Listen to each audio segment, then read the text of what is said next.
Hey guys, back with another video, and today we have What If Deku Was the Red Hood. The person who created the thumbnail is linked down in the description below, and yeah, there's a few people who've been asking me for this what if for, probably since the day I created my channel. They've been begging and begging, and now you shall receive. I've even told some of my friends, especially Zether. He actually liked it, and he said I should go with it, and that's what I'm doing today.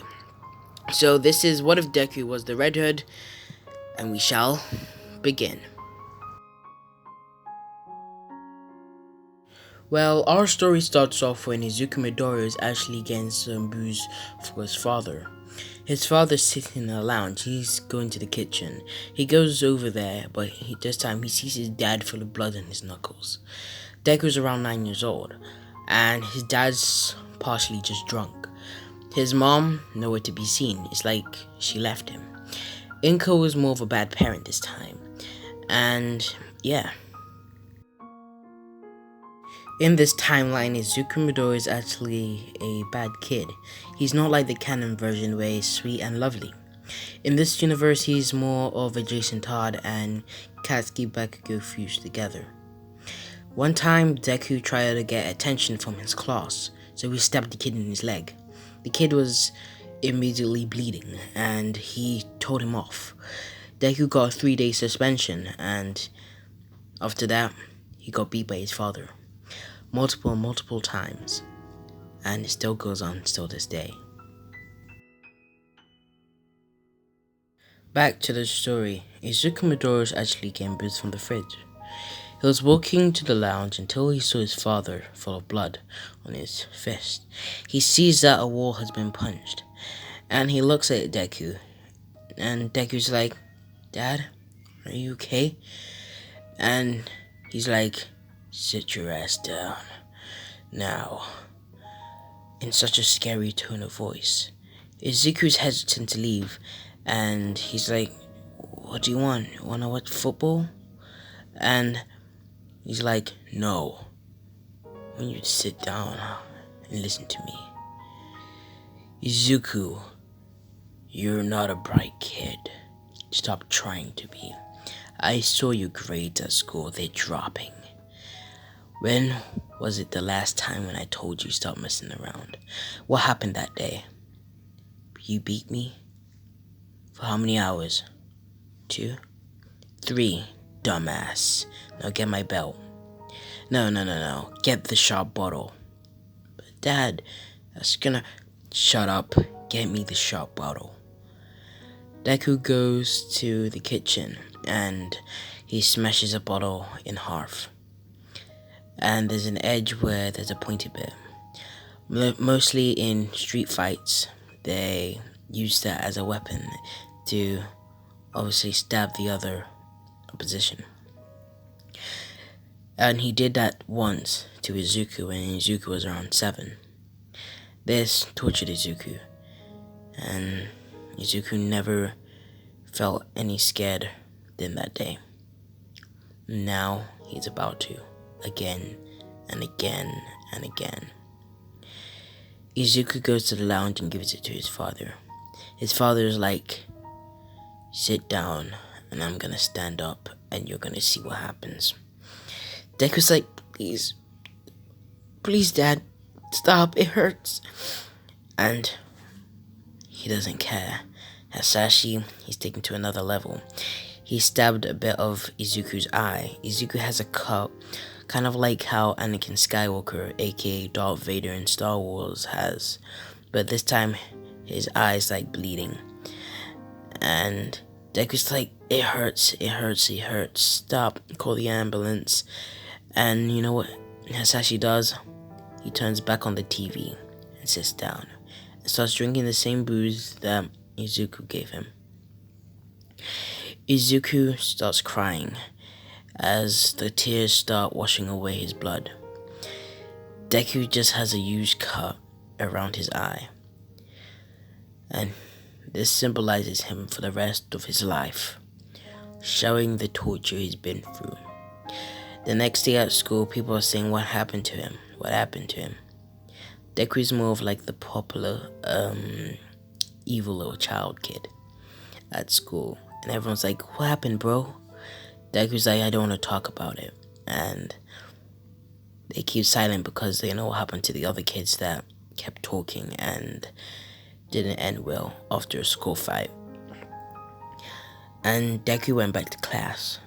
During this day, he met a girl. Her name was Urchaka Araka. She said that Deku needs a plaster and that she has one in her bag. She gave Deku one. Deku felt nice and welcome like it was his mother. After that day, Urchaka and Deku, they became best friends. Izuku, he felt loved and welcomed, and Urchaka had a nice warm welcome to him. They even got closer and closer, not as a relationship wise, but as a best friend like. Deku would go to her after getting beat up by his father, most likely. She would see that he has scars on his back. Ochaka thought of trying to have an escape plan for Izuku.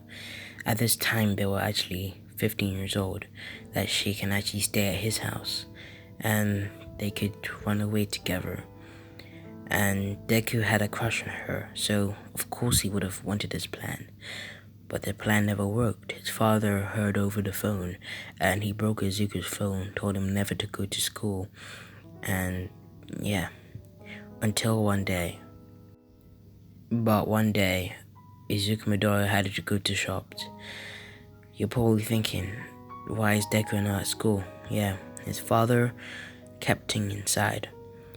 Monday, Tuesday, Wednesday, Thursday, Friday, Saturday, Sunday. Turned from weeks to months. And that didn't help Uraka. She was still thinking of if Izuku was okay. She heard what happened over the phone when Izuku's father tried to grab his phone, and then it cut out. Then, one day, she sees Izuku outside of the schoolyard whilst they are at courtyard break. She looks near the gate and waits at Izuku. Izuku's wearing a hoodie, a red hoodie, kind of like a pun because you know who is in this video. He's looking at her, but he's got scars and bruises to his eye and to his cheek. She stops smiling and has a sad face. And Izuku's like, bye. And he hides away in the shadow. And that's all he wanted to know, to see if his best friend was still okay. That his father didn't touch her or something like that. Because if his father laid one finger on her, like punch her, stab her, the same thing as he did to him, Izuku would kill him. But Izuku doesn't have the balls at this point to do so right now. Then we see Izuku go back to the shops to buy his dad some alcohol as usual. The person at the registration is like, aren't you a little bit too young for this, kid? Deku's like, here's my ID. Then he thinks it's real, so he says, yeah, sure. Goodbye. Then Deku says, bye. Deku left a note saying SOS, and then the person called the police on Izuku. Izuku ran away home.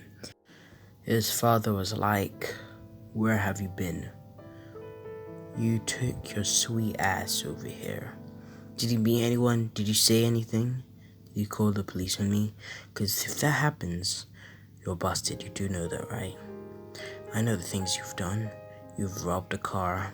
You've stolen stuff from that gas station where you just got my booze, so don't talk, and your fake ID.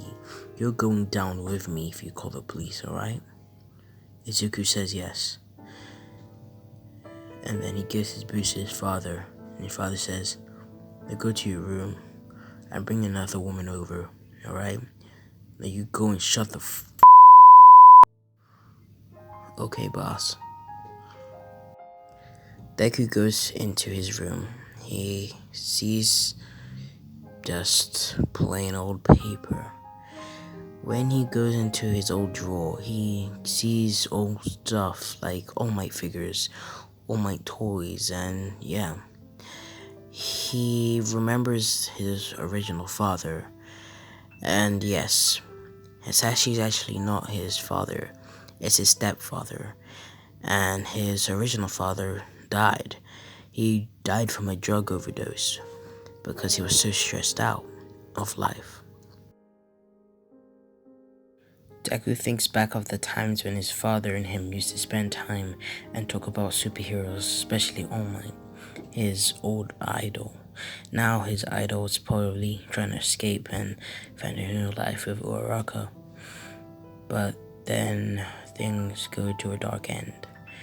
Izuku, he goes back to, school. Everyone's like, where have you been? You've been gone for months. And Deku says, as usual, don't worry about it. Uraraka asks him about something that is very disturbing, that has his father been beating him, and Deku shows her the scars on his face and bruises, but he used part of stolen makeup he had that he was about to buy on eBay, so he used it to hide his bruises. Izuku goes to his class and Uraraka goes to hers. Uraraka bumps into a bunch of, other friends of hers, and they're saying that does she like Izuku, and he's a weird guy. He stabbed a person a couple months ago and got away with it. He's a creep. He's a weirdo. Can you not see he likes you, and he just disgusts me. That's what all Uraraka's best girls are saying. And Ochaka tries and says that he's different. But then they drop the F-bomb where it's like, are you with him or are you with us? She had to pick and choose, and she picked her friends. The people that were being mean to Izuku. And Izuku was literally about to turn, but he was about to tell Uraraka about one story where he wrote SOS to the store manager. And then Ochaka was like saying the whole stuff about Izuku is weird, and Izuku was just in the wrong time, wrong moment, and he took that hardly and stopped being friends with her. And at that point, it was the last day of school, and Deku felt heartbroken that his last hope was gone.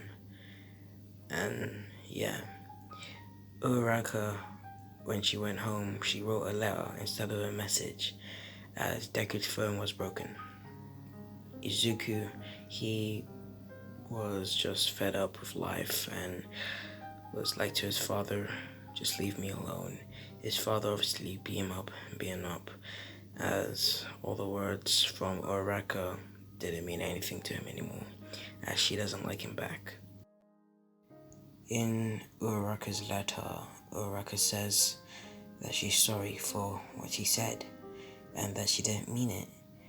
She only said it because her friend said that they were gonna go if Izuku stays out from the picture, so she chose them. She feels bad, so she had to write it, and she didn't get to finish it because she was late to have some dinner. Well, just a sandwich and go to sleep because of the electric bill. So yeah, during the 10 months, Izuku didn't know what he was going to do with his life, and then he thought something. Maybe his dream to become a hero could happen, but he doesn't know anything. He doesn't know martial arts. He doesn't know how to do anything. He's stolen before. He has a bad record, and he will never go to UA. Deku, he never wants to go UA. He just wants to have a clean record, and maybe even save someone who's in trouble just like him, with the law and with parent issues. And Deku sees just the bad side of his own town, so he thinks to himself, I have to stop this. I can't just allow innocent people to die, get beat up for reasons to be unsaid. So Deku takes in his own action to train. Deku applies to a martial art dojo which is free because his father wouldn't pay for it. The martial art artist is probably even the best one that is free because the people that pay are mostly fakes. They watch one Karate Kid movie and think they know it all, when actually they don't. They only know 2 moves, and that's probably even just the crane kick at the end of the movie. So Izuku goes to a real dojo. He sees around 4 students. He thought there was going to be 100 mimicking the same moves as the master. But actually no, this was more of a private dojo. They looked at Izuku and thought he was weak, but really, when the master, sensei, said, let's see how you know how to fight, and he went in a fight with one of their top students, and Deku, he used some wrestling moves that he learned during personal fitness in school, and he grapple locked him to the ground, making him tap out. And the sensei was like, you take that man's place out of this dojo. And Deku's like, are you sure? He looks a little bit upset. I don't like people being upset. I'm trying to change who I am. And the sensei is like, sure, you can stay, Mineta. The other students start bowing down to Izuku, saying welcome to their dojo. The first one's Momoya Aruzu. Her father is a rich person, probably one of the wealthiest men in the world, but Deku's not really in for the money. He's just there to learn how to fight and practice. The other student, we really don't know. I'll just have to make a name for myself. Right now, let's call him Max, just for a simple name so far. And the other student is Monoma. Monoma is much more of a brat, and he's the top student. You may think, oh, why does Monoma need to be there? Isn't he like a copy quirk person? Well, in order to copy quirks, you have to probably handle their power, so he has to train hardest, maybe even harder than Deku at some point. So, yeah. Momo needs to still learn about studying, so she cuts out hours of her time in the dojo to study about measurements of nuclear bombs and guns. At this point, Deku is not really that good at hand-to-hand combat, as he's never really held a gun besides from his father's weapon, which he thought of shooting his father but knew he was going to end up going in trouble. The sensei, we won't give him a name, but we'll just call him Sensei for now on. Deku would train his hardest, maximum strength. It'll sort of come out like, what's his name again, Karate Kid, where he has to do tools first, and people are saying, oh, it's gonna be good. Watch until you see when you verse him. And Deku's just saying, this is just house chores, I can't be arsed with this. And then the sensei is like, fight me then. Use your self-defense, as that's what karate, kung fu is mostly made out of. Not about attacking, but more of the thinking mentally. Balance your anger. And Deku's like, I can't. I have to allow my anger to get out. If I put my happiness, there's no happiness inside of me. What there is sadness. Put your anger in your defense. Make it much more brawly, ruthless. Grapple me. Grapple my hand whenever I come near you with a punch. The sensei comes with a great jab, but then he remembers how to wash the windows, and he moves his hand around the sensei's arm, grappling him using his strength, and tightens his other hand to nearly punch the sensei's face. He's picturizing his sensei being his father, as that's really just been the obstacle he's been trying to move away from.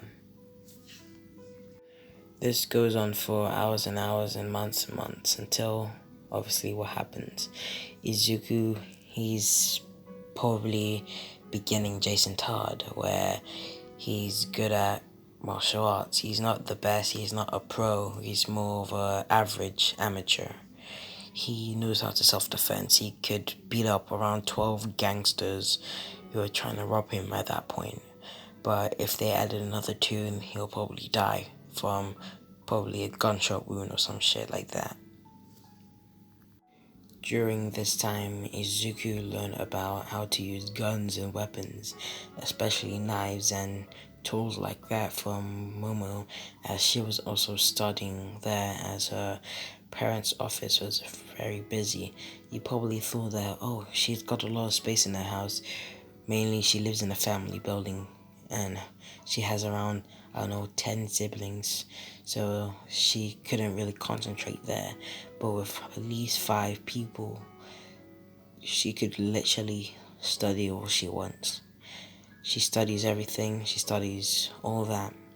She even trains Mineta, Monoma, and her, even Deku, as he's a beginner, and Deku fancies the love of guns.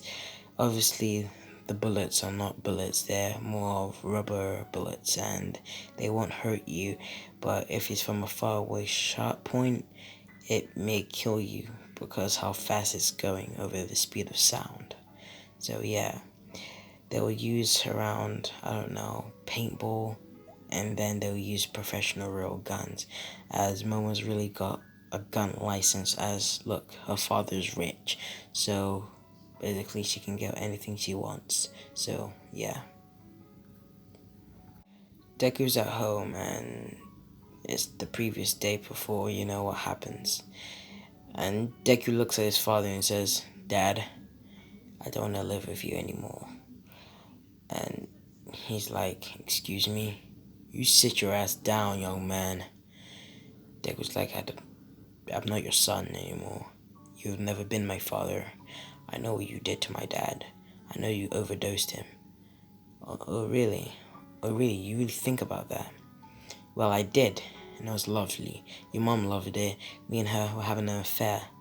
You like that? Well, piss off. Deku spits in his father's face. His father says, "Clean this shit up. Wipe my face." Then Deku's like, "No, do it yourself with my own saliva, dickhead." Then he's like, "What the fuck you call me?" Deku's like, "I called you a dickhead. Got a problem with that? Or you got some bullshit to say? Cause it seems that you're not man enough if you hit children. Since they were 9 years old, 8, 7, even 6. I heard about your past, child. I googled you. You're not really the person I should be with, aren't you? I heard that you went to prison one time, didn't you?" You're a smart kid. Just like your father. So you get your ass back to your room. You're not going anywhere. I'm hearing that you're going to this UA bullshit. This thing. They're gonna see one good look at you and gonna say, "No, you're from the ghetto, you're from the hood. You're not gonna do anything for your life. You live in a caravan, you live in a fucking man's home with rats, cockroaches everywhere." Well, Dad, I don't care. I really don't give a hell. I don't give a hell about this whole place. This was so nice and sweet when Mom and Dad used to be around, but when you came up, it became a dumps. When she left because of you, I probably even think that you killed her. Maybe I did. What are you gonna do about it? Fight me? Yeah, I am. I learned some few things over these past few months. Like what? Or the thing you've done is just go and study, for extra lessons. You really thought I went extra lessons? I went to self-defense martial arts. You screwed up. I learned so much stuff that I can beat you and I can show my revenge. Come on, hit him in the face and you'll see what happens. Deku punches his stepfather in the face. The stepfather dodges and punches Deku in the lower rib cage. Deku starts screaming in agony as one of his ribs shattered to pieces, and the next day he's actually got a big test assessment and he can't really just go in looking like this. Deku has to man up and show who his boss. Deku gets one of his bottles and smashes it at Hasashi's face. Hasashi gets his eye split out and he starts gushing out blood. Hasashi's like, "You little shit!" Throws Deku into the flat TV screen. Deku's like, "Ugh, you done screwed up." Deku gets a plate full of a sandwich and smashes it into Hasashi's eye, and then he runs out from the door, getting his bag, and heads out. It's a raining kind of afternoon, evening, blue weather, dawn dark. Deku's just alone at this point. He looks around to see if there's any shelter. Then he gets closer to the city. Then he sees a massive mansion that looks very familiar from one of Momoyaruzu's FaceTime. Well, we wanted to FaceTime her father that she's doing good at the dojo because he was being very suspicious and worried. And Momo was standing right in front of the gates of the house on the FaceTime to them. So Deku instantly remembered this is Momo's home. Deku buzzed through the security and said, "I'm here for Momoyaruzu and one of her friends." One of the security guards says that he looks like a homeless man. We shouldn't allow him. Then they ask Momo to say if they know who this person is. She doesn't really recognize Deku because of the rain, but then as Deku looks at the camera steadily in the eye, she realizes him, and Deku's like, "Can you please allow me in?" And yeah. And guys, don't forget, we didn't forget about Uraraka. She got something coming for her in the entrance exam, and it's pretty nasty, especially at the end I'm about to do. So yeah, Deku stays over there the night. She gives Deku a pillow and a blanket to sleep on, and yeah, they just learn some karate moves and martial arts and start using one of Momo's creations and all that. And yeah, Deku goes to sleep in Momo's room, and yeah, Momo offers Deku her bed, and he's like, "Nah, you can sleep on it, it's yours, you're the one who bought it, right?" And then she's like, "Well, my father, but yeah."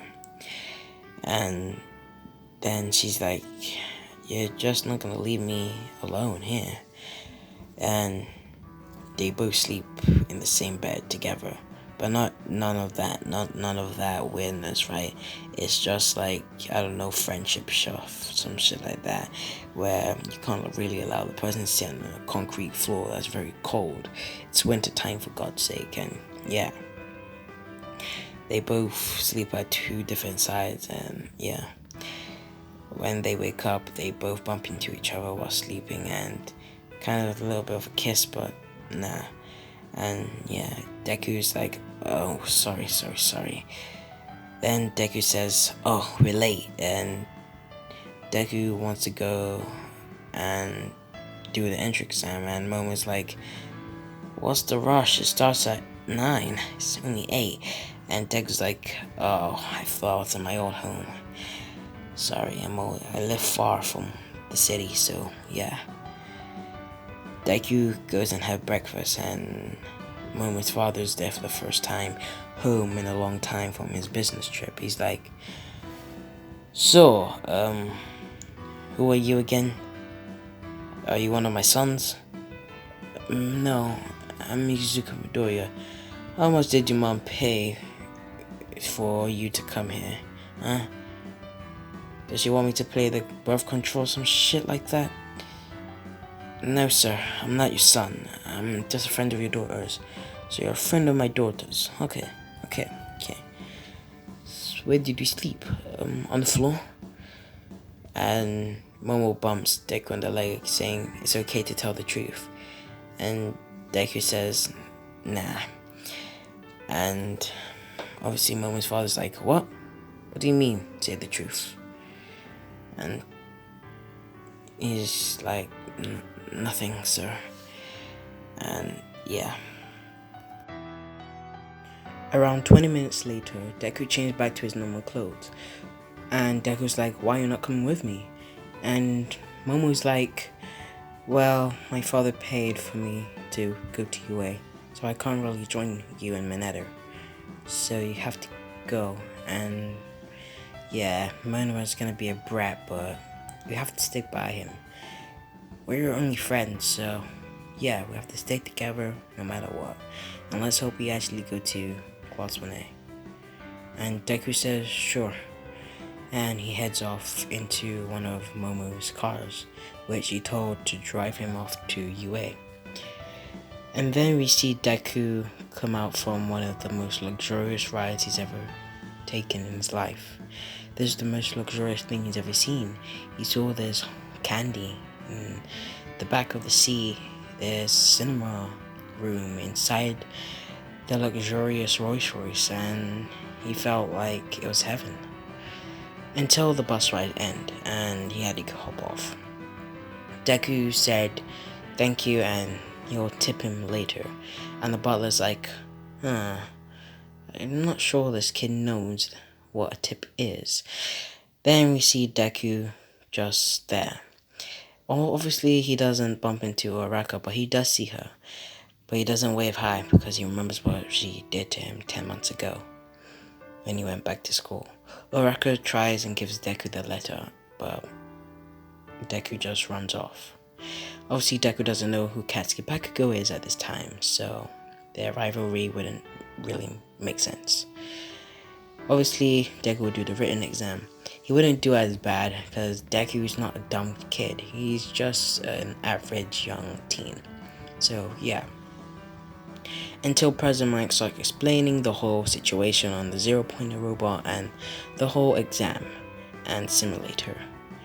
So we see just Deku there, and he was handed a paintball, and then he remembers that Momo gave him it, so he's got a weapon to secure him, so he doesn't really feel so unweaponless in his fight against them.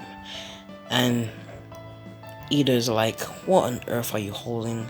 Deku's like, well, I'm quirkless, so I have to come handy. And Ida's like, is that a paintball? That's in rule 31. You can't do that. It's above the law. You can't bring weapons. And Deku's like, just piss off. I'm trying to do something. Uraraka's like, can you just leave Izuku alone? And Ida's like, excuse me, who are you two? And Deku's like, I don't know who she is. Uraraka tries and says she's sorry, and tries to give Deku the letter, but Deku refuses. And Deku says, just piss off, both of you. You're getting in my way. Then President Mike says, stop speaking everyone, and let the games begin. Go! Deku starts jogging towards the robots. He takes one of a grenade that is basically a paintball. He's basically practicing for a real gun, but he doesn't have a real gun license, but he does have a paintball license.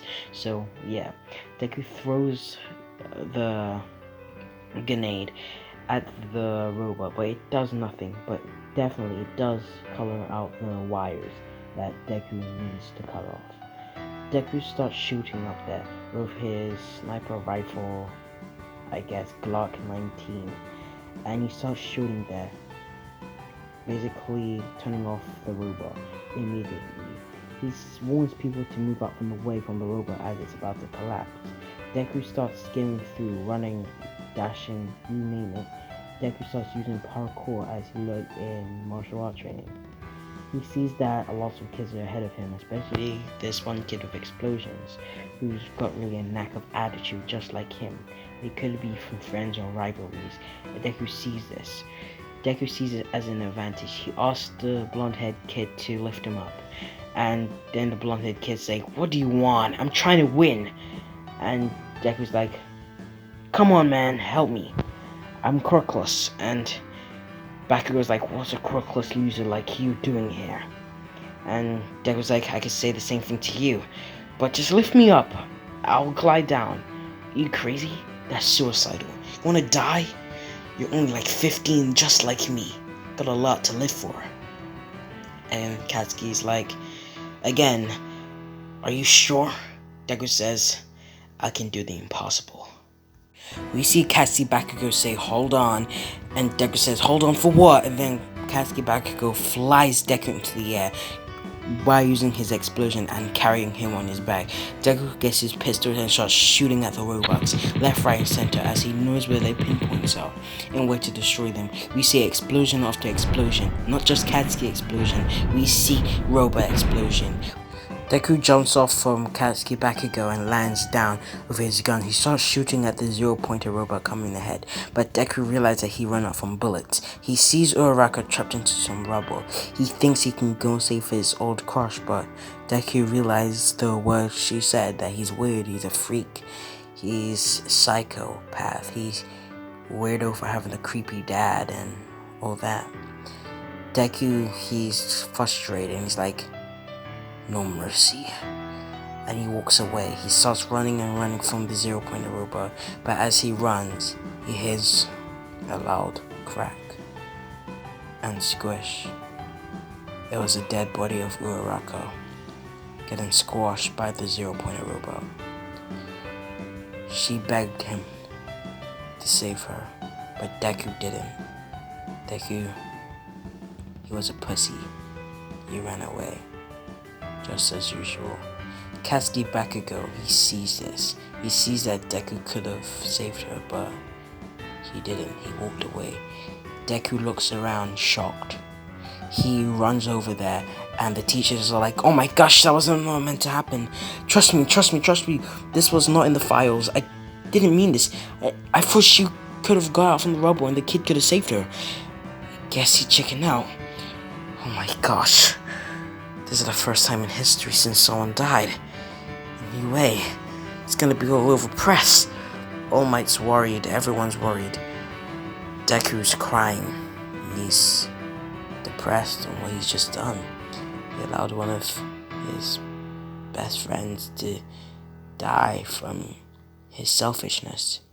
His last words were no mercy to her. She heard that loud and clear. And that changed her life for the worse. In just the next 5 seconds, her body squished in half, her head decapitated. They really couldn't even identify the body of the person. Deku there, left there, with just a letter fly by him. He catches it. It's from Uraraka's direction, and it says, "From Uraraka to Deku." She knew Deku was gonna go there, so she was gonna give him the letter, but Deku refused. And the letter says she was sorry, and she didn't mean all those words, and maybe next time they could talk and maybe even go things further in their relationship as friends. And that all ended. And that was the end of What If Deku Was the Red Hood, Part 1.